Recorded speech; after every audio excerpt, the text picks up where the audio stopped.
Class first English medium text book wise chapter first invocation. Today I am going to explain this chapter. I am a teacher of English of City Central School Mohammad Ali Khan के द्वारा। Chapter first है invocation, जिसका मतलब होता है एक प्रार्थना। एक प्रार्थना जो वेदों में की गई है, इसको ट्रांसलेटेड किया गया है डॉक्टर अविनाश चंद्र बोस के द्वारा। जैसे कि हिंदू वेद 4 वेद हैं, ऋग्वेद, यजुर्वेद, सामवेद, अथर्ववेद। ये 4 वेद 1500 से 500 BC के बीच लिखे गए हैं और ये सारे वेद संस्कृत भाषा में हैं। और इसको जानने के लिए जो स्रोत है वो संस्कृत भाषा का ही है। उसको ट्रांसलेटेड किया गया है डॉक्टर अविनाश चंद्र बोस के द्वारा। इस चैप्टर में उन्होंने एक शेप दिया है उन वेदों का, जो साइंस है उसको, जो ओल्ड सिविलाइजेशन है उसके बारे में बताया है। पूरे वेदों का जो सार है उसको समाहित कहा जाता है, एक समाहित कहा जाता है। और ये प्रोडक्ट है देवी जो रहस्य हैं उसको बताने का, उसको उजागर करना। They have been transcribed by gifted and inspired sects. उनको लिखा गया है जो मैसेंजर्स भगवान के द्वारा आए हैं, उनके बताए हुए सिद्धांतों पर।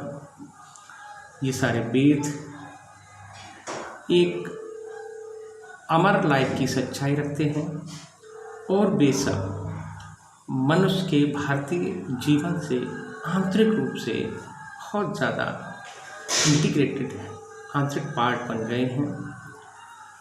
उनका जो अर्लीस्ट डॉक्यूमेंट्री टेक्स्ट है वो सब जगह, सब कॉन्टिनेंट रिमेंस एज कंटेम्परेरी, वो हमेशा हर जगह हर द्वीप पर मौजूद हैं।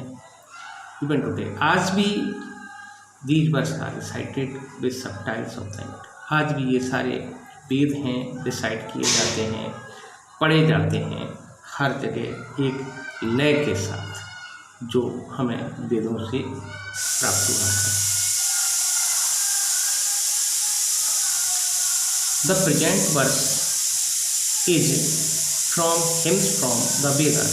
ये जो वर्तमान जो लाइनें हैं वेदा, ये हिम्स वेदा के हिम से ली गई हैं। A book of selected translation, एक बुक जो सिलेक्टेड की गई, ट्रांसलेशन की गई है फ्रॉम द वेदास, वेदा से, वो डॉक्टर अविनाश चंद्र बोस के द्वारा। Avinash Chandra Bose a noted oriental scholar, एक बहुत ही जाने माने शानदार विद्वान हैं। It has been ascribed to the seers and author. ये जो लिखा गया है अथर्ववेद के जो मैसेंजर्स हैं, उन्होंने जो उसमें समझाया है, जो बताया है, उनकी बातों को एंड अकर्स। और ये जो है him number 52 in book 7th में अथर्ववेद में है। It inculcates the ethics of the collective living. इसमें ये मन में बैठाने के लिए कहा गया है कि कलेक्टिव ऑफ इथिक्स, जो सामूहिक रूप से लोग रहते हैं, सामूहिक के सिद्धांत का पालन करें। लिविंग थ्रू मैनुअल, जो आदमी रह रहे हैं वो प्रेम के साथ रहें, अच्छी सोच के साथ रहें।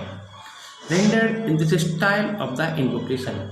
इन्वोकेशन पोएम में इस स्टाइल को प्रस्तुत किया गया है। It wants the sense of unity.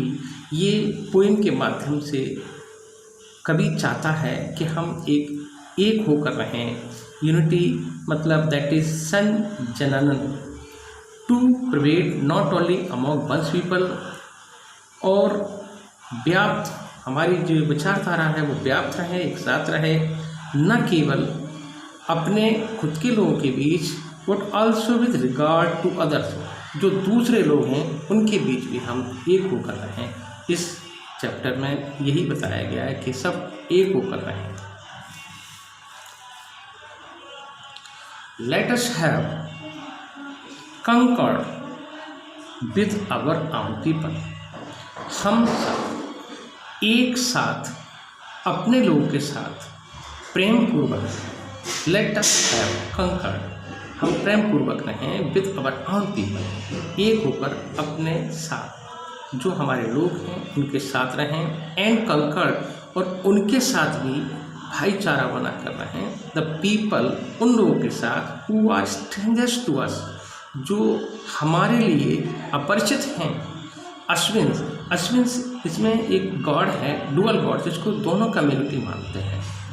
Create between us, तो अश्विन गॉड क्या करता है, वो क्रिएट करता है बिटवीन अस, हम लोगों के बीच और अपरिचितों के बीच ए यूनिटी ऑफ हार्ट्स, एक ऐसा हृदय जो एकता की डोरी में बांधता है, जो चाहता है कि सब एक होकर सौहार्दता से रहें।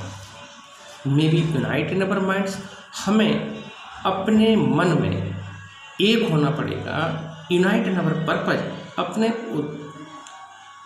अपने उद्देश्य में एक होना पड़ेगा, एंड नॉट फाइट अगेंस्ट, हमें लड़ना नहीं है, not against fight, divine spirit, देवी के नाम पे, धर्म के नाम पे, बिजनेस, हमें अपने बीच कोई मतभेद नहीं लाना है और लड़ना नहीं है।